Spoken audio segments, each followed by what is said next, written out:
বাংলাদেশ সহ ৭৫টি দেশ থেকে যারা ইমিগ্রেন্ট ভিসার জন্য আবেদন করে সেই সব আবেদনের প্রেক্ষিতে ভিসা প্রদান জানুয়ারি মাসের ২১ তারিখ থেকে অনির্দিষ্টকালের জন্য পজ বা স্থগিত করা হয়েছে। এ বিষয়ে একটি মেমো ডিপার্টমেন্ট অফ স্টেটের পক্ষ থেকে প্রত্যেকটি ইউএস এমবাসিকে পাঠিয়ে দেওয়া হয়েছে। এখন প্রশ্ন হলো, ইমিগ্রেন্ট ভিসা আসলে কি জিনিস? ইমিগ্রেন্ট ভিসা হলো যারা গ্রিন কার্ড নিয়ে আমেরিকায় আসে তারা যে ভিসাটি নিয়ে আমেরিকায় ঢোকে এটাকে বলে ইমিগ্রেন্ট ভিসা। অন্য যে ভিসাগুলি আছে যেমন ধরেন স্টুডেন্ট ভিসা, ভিজিট ভিসা বা ইনভেস্টমেন্টের মাধ্যমে E2 ভিসা, L1 ভিসা, এগুলি কিন্তু নন ইমিগ্রেন্ট ভিসা। এইগুলি এই যে ৭৫টি দেশের ক্ষেত্রে ভিসা পজ করে রাখা হলো এইটার আওতায় পড়বে না। তার মানে আপনারা যারা নন ইমিগ্রেন্ট ক্যাটাগরিতে আবেদন করছেন আপনারা আবেদন করতে থাকুন। আপনারা যদি কোয়ালিফাই হন, আপনারা যদি অন্যান্য যোগ্যতা ফুলফিল করেন, অবশ্যই আপনারা ভিসা নিয়ে আসতে পারবেন, কোথাও কোনো সমস্যা নেই।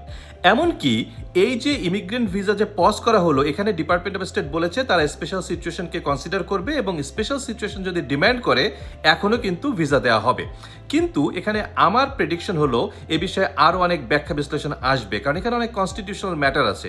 ইউএস সিটিজেনের যারা ইমিডিয়েট ফ্যামিলি মেম্বার তাদের ভিসা পাওয়াটা ইউএস সিটিজেনের কনস্টিটিউশনাল রাইট। এই রাইটটা ডিপার্টমেন্ট অফ স্টেট চাইলে এত সহজে বন্ধ করতে পারবে না বা পজ করতে পারবে না। কাজেই এ বিষয়ে আরও অনেক ব্যাখ্যা বিশ্লেষণ আসবে, আরও অনেক তথ্য আসবে এবং যখন যা আসবে সাথে সাথে আমি চেষ্টা করবো আপনাদেরকে তথ্যটি পৌঁছে দিতে।